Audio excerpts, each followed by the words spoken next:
My name's Bill Monahan. I know Colin from having been his teacher at East Lake High School.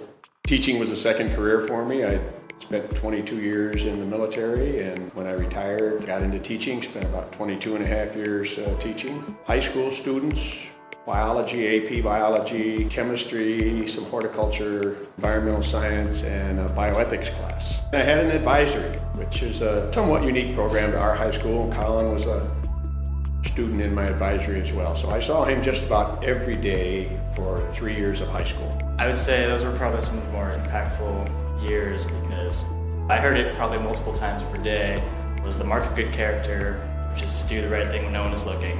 And every Friday, party easy, drive safe, and come back to school with a smile on your face. And Monday it was, how was your weekend? So I think more than anything, you were impactful beyond just like teaching AP Bio, like hard sciences, but also like life skills and really good mantras for us to keep.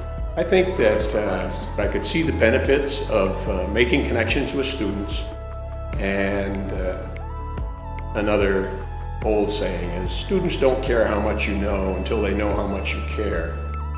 And by sharing time with students, acknowledging their weekends, what they did, sending them off on Friday knowing that I wanted them to come back to school, knowing that they're going to party, sometimes party hardy, not easy, but that's okay because they're teenagers and they're growing up. And I just wanted them to know that there was somebody who cared about their welfare outside the classroom and outside the biology.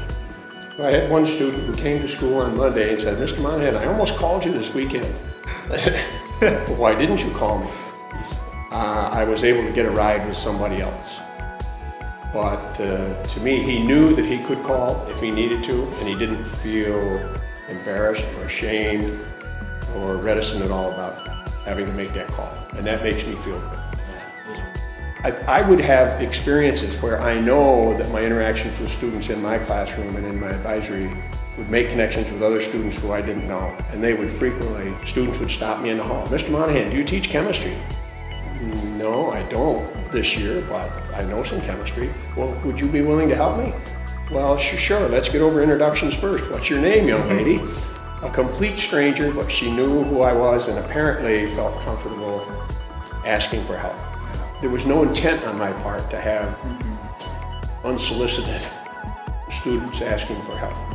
But I think through my connections in the advisory and in the classroom, word got out to other students that, hey, if you need some help, Mr. Mo's the guy. yeah. Yeah.